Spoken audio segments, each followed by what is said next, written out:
warahmatullahi wabarakatuh. Salam dan salam sejahtera. Yang Mahmud Datuk Seri Panglima Haji Muhammad Syafiq bin Haji Abdal, Ketua Menteri Sabah, yang berhormat Datuk Haji Safarudin Untung, Setiausaha Kerajaan Negeri Sabah, Setiausaha Tetap Kementerian Ketua Jabatan Negeri, Datuk Latin, tuan-tuan dan puan-puan dan rakan media yang berhormat sekalian. Pada kali ini kita akan menyalakan majlis penyampaian sumbangan tabung bencana COVID-19 dan oleh syarikat berkaitan kerajaan dan badan-badan berkandung servis. Untuk itu kita mulakan penyampaian sumbangan yang pertama daripada Sabah Energy Corporation Sdn Bhd yang akan disampaikan oleh Ketua Eksekutifnya yang berbahagia Datuk Harun bin Haji Ismail, disaksikan oleh pengurusi SEC Datuk yang berbahagia Datuk Hamdi Dua. Nilai sumbangan bernilai RM500,000.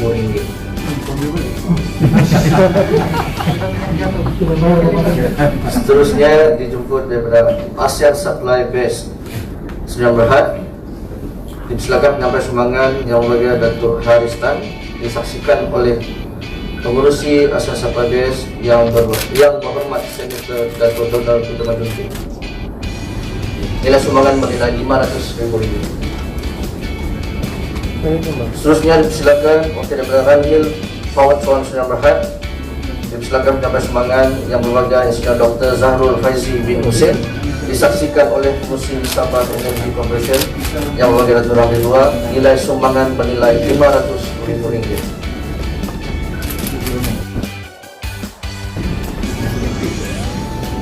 Seterusnya dipersilakan wakil daripada Koperasi Pembangunan Desa KPD. Silakan penyampaian sumbangan itu Puan Besar yang berbahagia Puan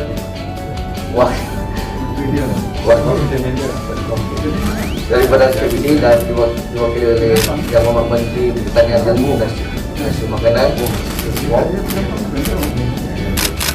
Nilai sumbangan bernilai RM1 juta. Thank you. Silakan seterusnya daripada penyampaian sumbangan daripada Warisan Harta Sabah Sdn Bhd. Silakan penyampaian sumbangan daripada Ketua Eksekutif yang berbahagia Encik Ahmad Rizal bin Haji Dahli dan disaksikan bersama oleh pengurusi Warisan Harta Sabah yang berbahagia Datuk Seri Panglima Hashim Faizal. Nilai sumbangan bernilai RM2 juta Malaysia. Dan sumbangan sekotak hand sanitizer RM2,500. Dia kotak ni sampel saja. Kalau di bawah 5 kotak dah diangkat.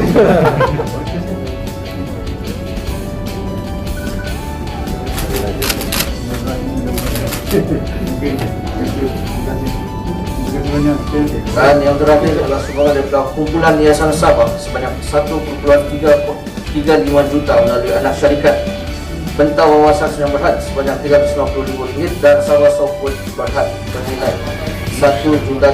Penyampaian sumbangan yang daripada Pengarah Yayasan Sabah yang berbahagia Malur Kiram Datuk Haji Zakaria. Nilai keseluruhan ialah RM1.35 juta. Jumlah sumbangan keseluruhan pada hari ini yang RM5.850,000 yang telah dikumpulkan setakat hari ini. Majlis juga terima kasih kepada penyumbang dan untuk itu majlis dengan selamanya menyebut yang berhormat Ketua Menteri untuk menyampaikan sidang. Assalamualaikum warahmatullahi wabarakatuh. Salam sejahtera. Hari ini alhamdulillah kita ada acara yang cukup bermakna, iaitu majlis penyampaian sumbangan daripada JNC Kerajaan Negeri kepada Kerajaan Negeri untuk memastikan supaya bantuan keuangan ini dapat sekurang-kurangnya boleh disampaikan kepada semua pihak yang memerlukan bantuan ini di peringkat akademi khususnya yang saya ucapkan terima kasih kepada semua anak syarikat yang turut memberi sumbangan, di antaranya Sabah Energy Corporation, ASEAN Supply Base, Ranhil Powertron, Koperasi KPD, Warisan Harta sumbangan daripada kumpulan Yayasan Sabah sejumlah RM5.8 juta dan ini sekurang-kurangnya dapat mengurangkan bebanan dari segi keperluan kita untuk menampung apa yang diperlukan oleh bukan hanya frontliners, bahkan juga peralatan kemudahan-kemudahan untuk dapat kita ringankan bebanan masyarakat yang dilanda oleh bencana wabak COVID-19 ini. Kita sudah tahu bahawa ada di antara mereka yang bertanya macam mana duit yang kita nak belanjakan, ya, ke arah mana belanja duit ini. Sebenarnya kita mempunyai sistem yang cukup teratur untuk memberikan supaya kelak nanti kita akan perincikan dan jelaskan, ya, sama ada perbelanjaan kerajaan negeri dalam kewangan yang telah saya umumkan belanja hampir berapa ratus juta ringgit, dan itu merupakan satu bantuan yang kita khususkan kepada semua bangsa-bangsa yang terkena oleh COVID-19. Dan setakat ini Alhamdulillah saya dapati pada setiap ketika, setiap hari sebenarnya, ya, kita pantau macam mana delivery system kita. Contoh dari segi pelajaran dan untuk bantuan masyarakat rakyat Sabah yang berada di Semenanjung, saya dah salurkan 9 juta ringgit untuk bagi bantuan pelajar-pelajar dan juga masyarakat kita yang bekerja di Semenanjung, iaitu B440 ke bawah. Dan saya berharap sungguh ada di antara mereka yang menerusi Facebook, mereka tanya, belum jumpa ini duit, di mana ini duit dia dapat. Daripada kita nak lakukan through Facebook, beritahu dengan kita macam mana nak berhubung dengan mereka juga, ya. Dan saya telah sebarkan dan saya minta pegawai kita di Pejabat Perhubungan Negeri Sabah di Kuala Lumpur berhubung, ya, dengan mana-mana pihak yang berada di situ, pasal the detail part of it, where they are, who they are, we don't know where they are.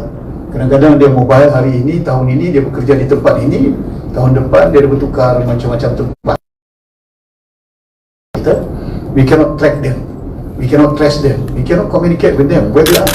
So saya ingat untuk meringankan bebanan petugas-petugas kita yang berada di Semenanjung, pelajar-pelajar mudah sikit, pasal Menteri Pendidikan, Menteri Pelajaran Negeri Sabah dan Inovasi Datuk Dr. Yusuf Yaakob telah pun kita berhubung kerjasama dengan Kementerian Pendidikan Tinggi di Semenanjung, dan kita communicate macam mana nak bagi bantuan sekolah-sekolah beramai pelajar-pelajar Sabah yang berada di Semenanjung. Malahan di Mesir pun kita bagi bantuan bukan hanya menerusi duit zakat, bahkan juga kita bagi bantuan menerusi kewangan kerajaan negeri, kerana di situ perlu juga bantuan yang dapat kita hulukan, termasuk pelajar-pelajar di Indonesia, termasuk pelajar-pelajar di tempat-tempat yang lain.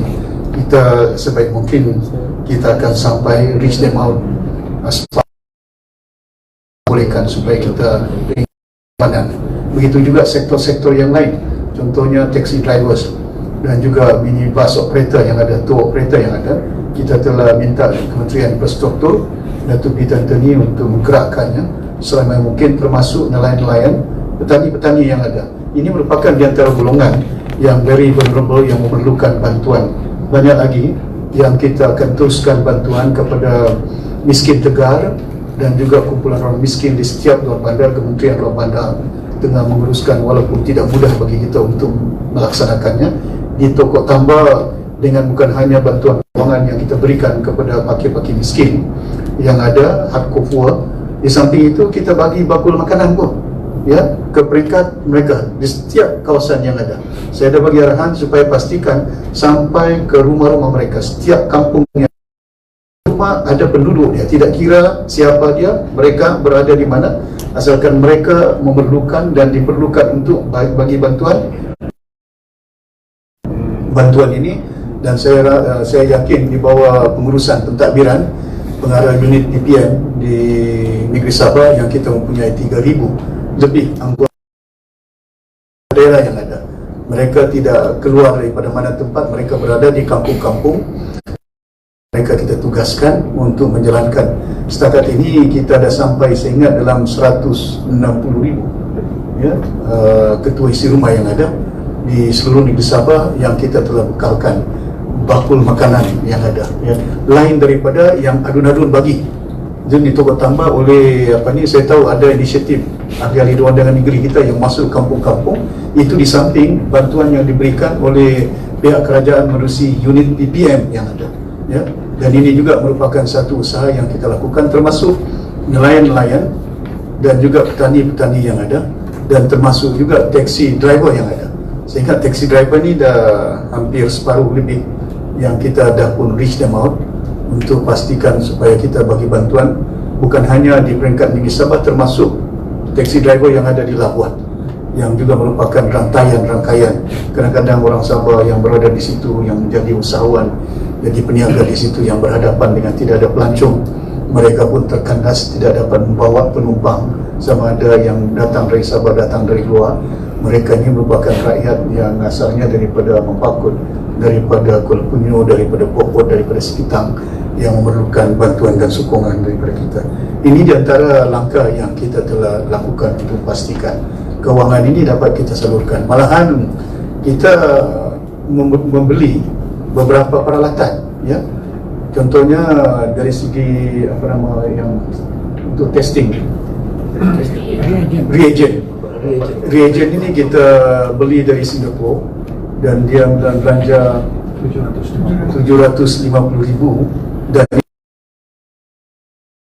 minggu yang lalu dengan Kementerian Pengarah Kesihatan Negeri Sabah, Datuk Christina Rundi, dan mereka menggunakan kemudahan ini untuk membolehkan supaya sampel yang ada dapat kita percepatkan, dites dan dikaji sama ada antara sampel ini mengandungi positif ataupun negatif yang ada, dan kemudahan ini amat penting bagi kita.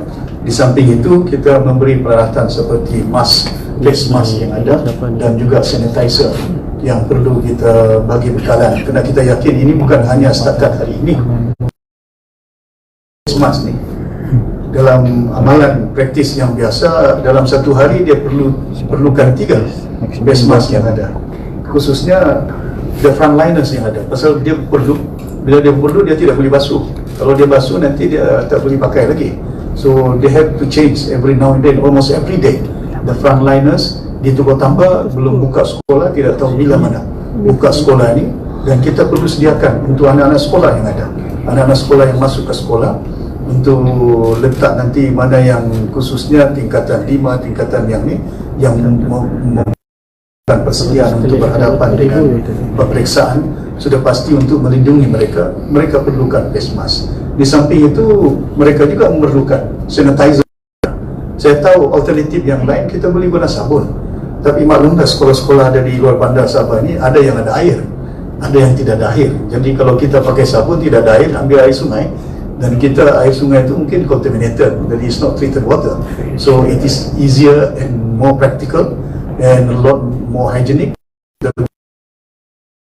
Dengan itu kita gunakan kewangan yang ada ini untuk sebaik mungkin dalam memastikan supaya kemudahan-kemudahan ini dapat kita perlu bagi bantuan. Di samping itu kita tentukan untuk baik pulih beberapa prasarana, contoh macam quarantine center yang kita gunakan. Di antaranya kita gunakan kemudahan-kemudahan di Bukit Padang, ya, iaitu kemudahan Kementerian Kesihatan Pusat, juga bomba pusat latihan, walaupun saya difahamkan tidak begitu selesa, but kita tambah baik, dan kita gunakan kewangan Negeri Sabah untuk pejabat bomba persekutuan untuk membolehkan it is of use untuk quarantine members yang ada. Pasal kita tahu ada di antara mereka ni jumlah agak besar, ya, pelajar-pelajar yang datang dari luar negara, dan kita telah membuat beberapa peraturan, iaitu for those people outside coming into the city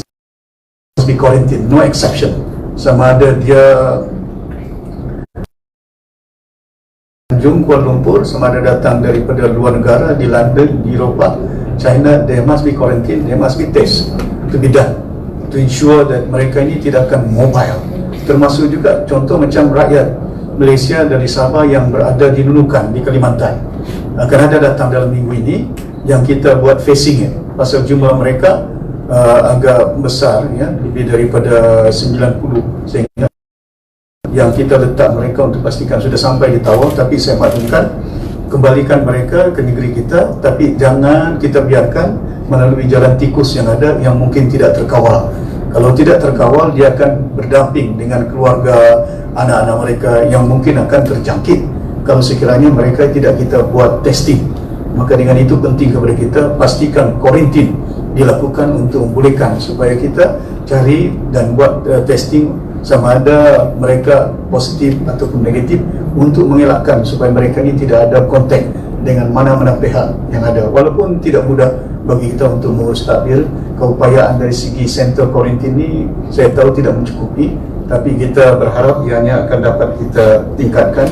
Dan saya telah minta Kementerian Infrastruktur dengan kewangan yang kita telah sediakan untuk membelanjakan duit yang kita telah umumkan untuk baik pulih mana-mana pusat quarantine center yang diperlukan, ya, supaya ianya agak selesa untuk kemudahan. Saya tahu ada yang komplain quarantine center kita bukan terdemak yang ada. Kita tidak, awal memang kita tidak tahu bahawa keadaan ini sebegitu meluas, ya. Kesan dia bukan hanya dari segi jumlah yang kita dapat lihat, bahkan juga dasar-dasar daripada pihak-pihak tertentu, contoh macam dari Eropah, pelajar-pelajar yang terpaksa balik, ya, pada peringkat awal kita mendapat maklumat mereka akan dikarantin from the entry point yang ada.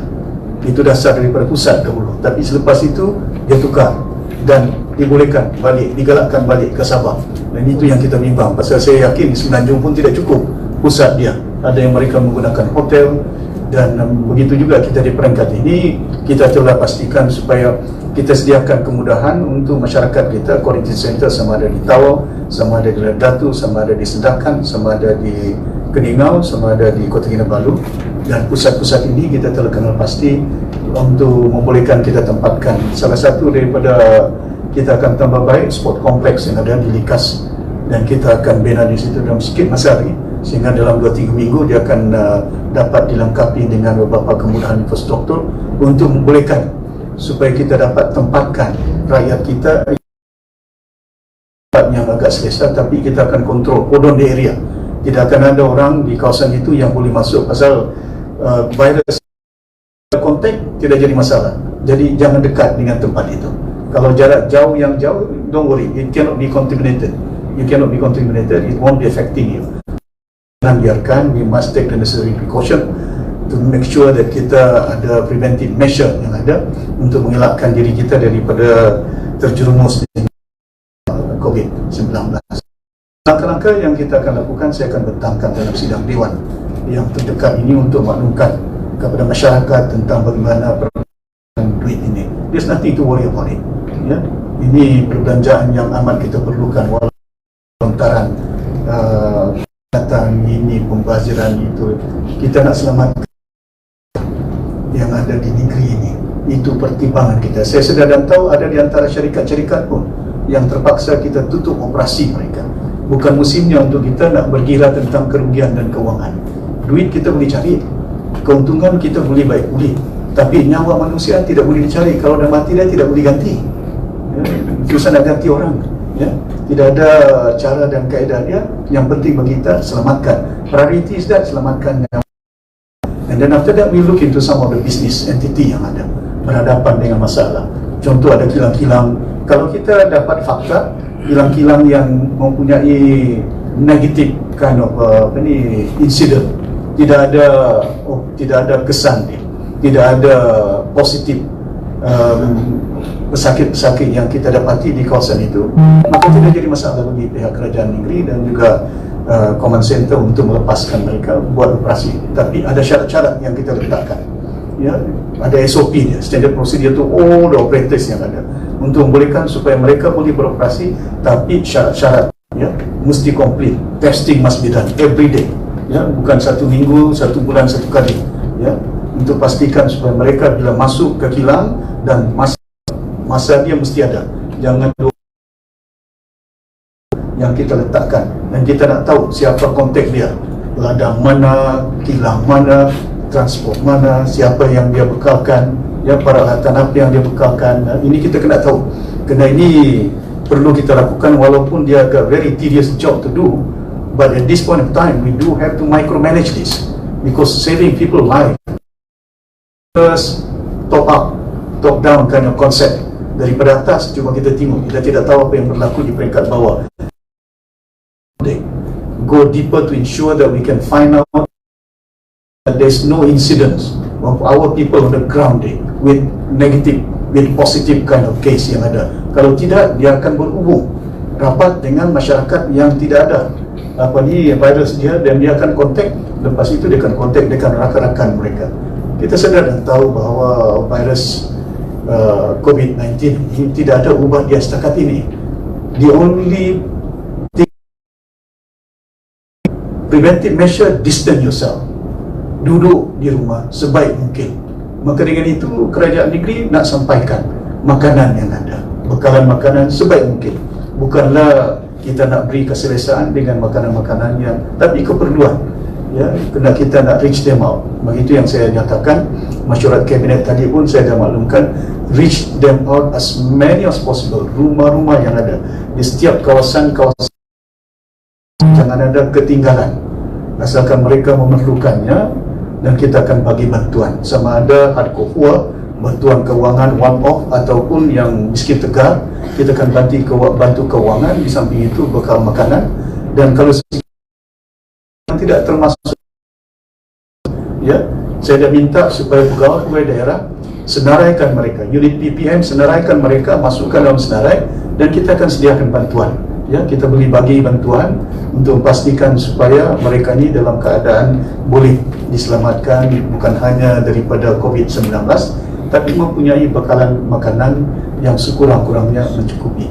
Begitu juga dari segi bekalan makanan. Dan saya dah maklum dengan Komisioner Polis beberapa tadi, Panglima Angkatan Tentera Negeri Sabah, dan saya telah maklumkan kalau ada bekalan makanan daripada mana tempat, Keningau ke, Kundasang ke, dari Tawau ke, nak bawa bekalan makanan seperti ikan, sayur-sayuran, allow them to move.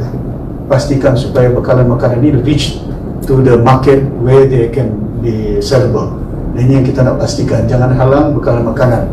Tetapi kalau mereka membawa bekalan makanan sikit tapi penumpang banyak, itu bukan bawa bekalan makanan, itu membawa penumpang. Ya, jadi kita kena pastikan jalan untuk pastikan supaya kita nak selamatkan nyawa mereka. Ya, dan ini yang kita harus pastikan tindakan ini dapat kita lakukan sebaik mungkin.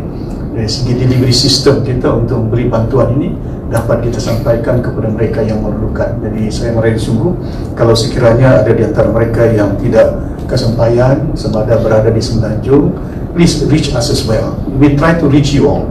Kita nak sampaikan sebaik mungkin, tapi terkadang itu di mana anak-anak Sabah ini berada. Maklumlah mereka mungkin pindah satu rumah, sewa satu rumah, lepas itu kerja satu tempat, dan kita tidak tahu. We cannot monitor. Yang kita anggarkan, saya tahu lebih daripada itu jumlah itu. Lebih 30,000 yang bekerja di Semenanjung, bawa B40 yang ada, ya.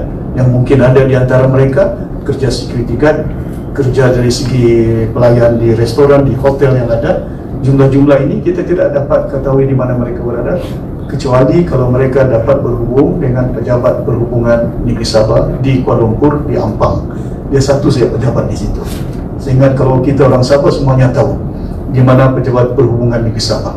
Reach them out, dan saya telah paparkan di media sosial phone number mereka, pegawai-pegawai yang ditugaskan untuk supaya bantuan-bantuan ini dapat kita salurkan. Ya, kita akan teruskan bantuan ini, tidak berhenti. Dia akan berhenti setakat itu. Di peringkat yang kedua, kita akan susun atur bagaimana nak membantu usahawan-usahawan yang ada. Untuk peringkat ini, those affected COVID-19, ya, ini pertama, selamatkan nyawa manusia. The second phase will be looking into how can we save them to help all the business entity yang ada. Itu peringkat kedua. Kalau kita sekarang bantu usahawan-usahawan yang ada boleh beroperasi. Ada yang di antara mereka sudah pun ditutup, mungkin oleh kerana bekerja takut nak turun. Maka when the time comes, saya yakin minta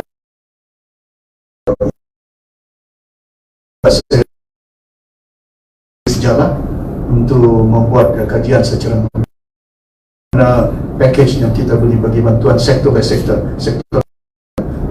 pertanian, perikanan, makanan, dan sektor yang ada, berbagai sektor lah, perhutanan, untuk bolehkan tourism sektor, dan yang mana cara kaedah dasar dan juga bantuan yang perlu kita lahirkan di masa yang terdekat, ya, yang memerlukannya. Ya, saya yakin Akan ada lagi bantuan mungkin daripada private sectors yang ada. Saya di Sungai Wang Seminar setelah bincang dengan SS untuk menyelaraskan Sabah. Ada pegawai-pegawai kita di situ yang kita tugaskan di peringkat kerajaan untuk menyelaras, hubungi mereka ya, untuk memastikan supaya bagaimana cara di antara kaedah yang perlu kita dapat sampaikan bantuan sebaik mungkin. Pertama, tempat penginapan mereka. Keduanya, makanan mereka perlu mencukupi. Yang penting, kesihatan mereka perlu juga kita lihat. We must make sure that pelajar-pelajar yang ada kena test ya, sama ada betul tidak ada COVID-19. Kita doakan tidak ada. Dan selepas itu kita akan hubungi mereka, dan bila mana kita dapat berhubung, kita akan maklumkan ibu bapa mereka ya, yang ada di peringkat negeri ini. Dan saya yakin ada di antara ibu bapa dah pun berhubung dengan Kementerian Pelajaran. Anak-anak mereka berada di Indonesia, anak-anak mereka berada di Semenanjung ya. Jadi ini di antara perkara yang kita tengah uruskan ya. Contoh dalam masa yang terdekat, tidak tahu bila mana sekolah akan dibuka. Kalau dibuka pun, dan kita yakin bagaimana menempatkan pelajar-pelajar ini ya. Okey. Dato' Seri, Kementerian Komuniti KPPK tadi ada keluar statement pertimbangan kilang sawit di 6 daerah. Jadi sebelum ni Dato' Seri cakap akan teliti kilang yang tidak ada kontak rapat dengan COVID. Jadi sudah diteliti atau tidak, dan kalau sudah, bila dia dibuka? So saya dah beri arahan dengan satu Kementerian Kesihatan ya, pengarah Datuk Christine Lurudi last week lagi, buat penelitian. I want the facts. Satu. Kedua, special branch dan pihak polis lihat peringkat Karumbi. Saya tidak mau dengar daripada surat syarikat-syarikat semata-mata ya. Bukan saya tidak mau dengar langsung, tapi saya nakkan the facts. Kalau benar kilang itu selamat, tidak ada kontak dia, pasal jarak jauh dia mungkin tidak begitu jauh, tapi nampak jarak jauh, tidak jauh. Tapi kadang-kadang ladang bawa buah ke kilang. Ladang ini dari sempurna, tapi dia simpan kilang itu hantar ke kilang yang ada di Ladatu, pasal mungkin tidak ada ladang dekat yang berhampiran. So there's a contact di situ. Manakala kita dapati bahawa beberapa tempat, contoh di Felda Sahabat, di situ 6 positif. Di baru saja bagi donation tadi ya, dia bagi bantuan kita, JLC kerajaan kita, dan saya minta supaya tutup. Bukan pasal keuntungan ya, saya tahu menjadi pertimbangan kita, tapi nyawa manusia. Saya tidak mau nanti, contoh di Felda Sahabat 15,000, dan saya tahu Menteri dah berhubung dengan saya, minta merayu sangat. We go to the detail. I have to micromanage this. It cannot be done micromanaging it. Pasal dalam sistem yang kita hadapi, kalau kita hanya berdasarkan dengan macro-manage polisi yang ada, surat datang tekanan daripada semua pihak, banyak. Buka supermarket, buka restoran, buka gunting rambut, buka naik club, semua ada susah. Tapi bagi kita nak pastikan supaya we go to the detail part. I know it's very taxing bagi kita nak mengurus. Tiap-tiap hari saya berhubung, kadang-kadang malam pun dengan SS, pasal dia command center chief director, dan saya kadang-kadang berhubung dengan CP. Macam mana compliance lockdown yang ada, roadblock yang ada. Saya minta laporan tiap hari daripada Director Kesihatan, berapa jumlah yang positif, berapa jumlah yang sakit, berapa jumlah yang meninggal dunia, di mana tempat dia. Contoh macam di Tawau bukan orang Tawau, sebahagian ni datang dari Beaufort, datang dari Kuala Punjung, tapi tabligh di Nunukan.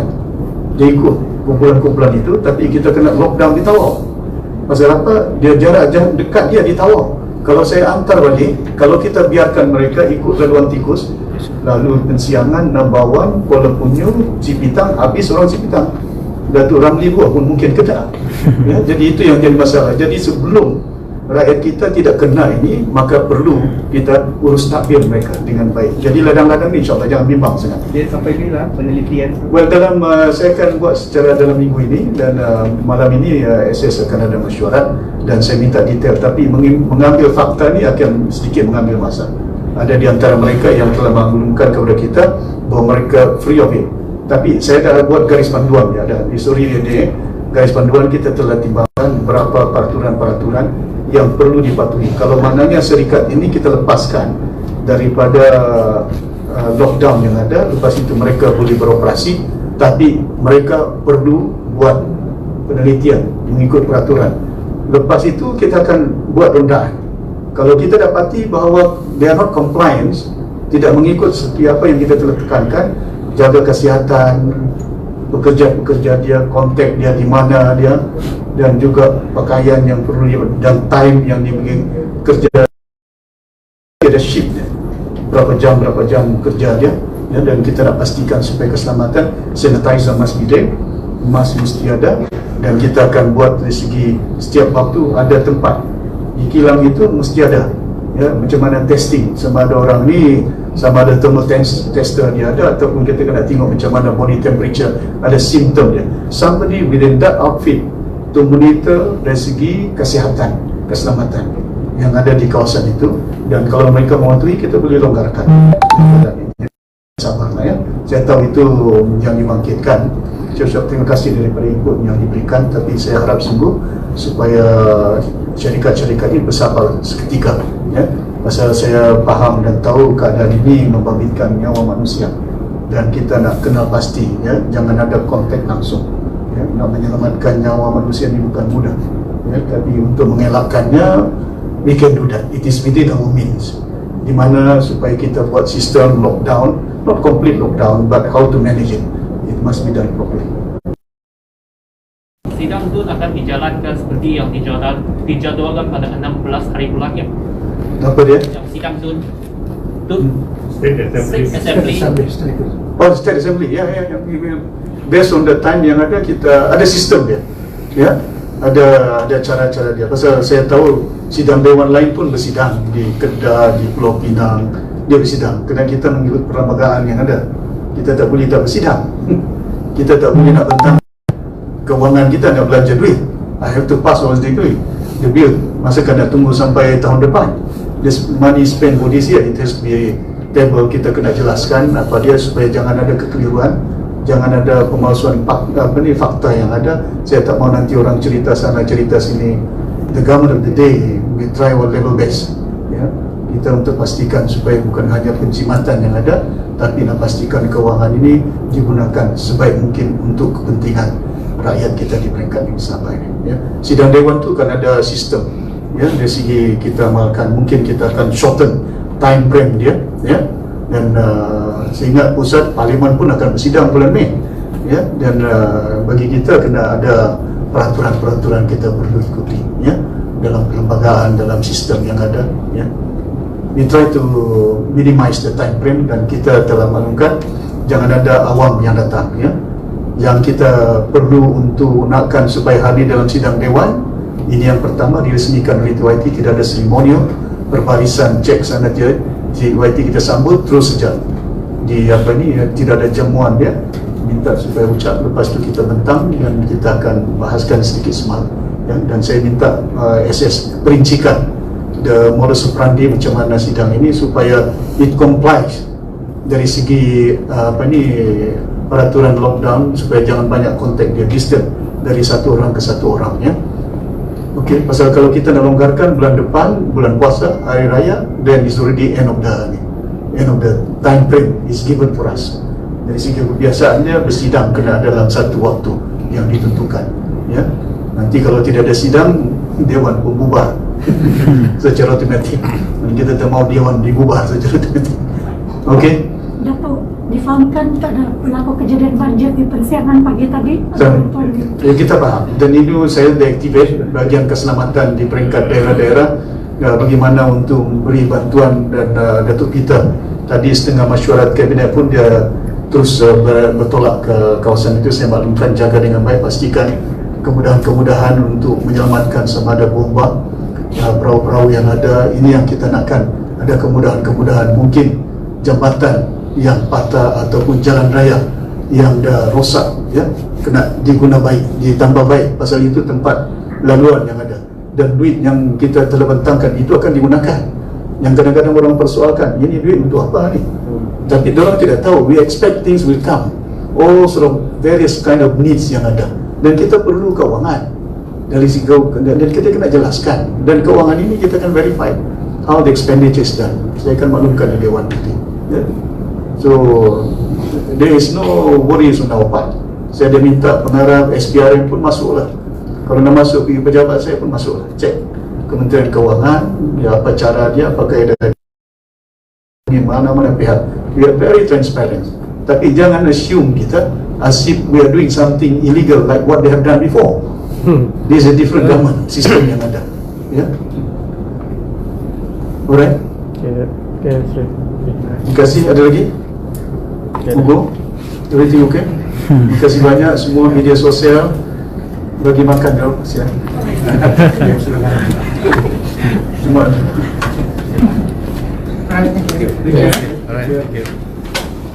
Majlis ucapan ribuan terima kasih kepada Yang Berhormat Datuk Seri Panglima Muhammad Syafie bin Ahmad dan Ketua Sabah atas sidang media itu. Terima kasih.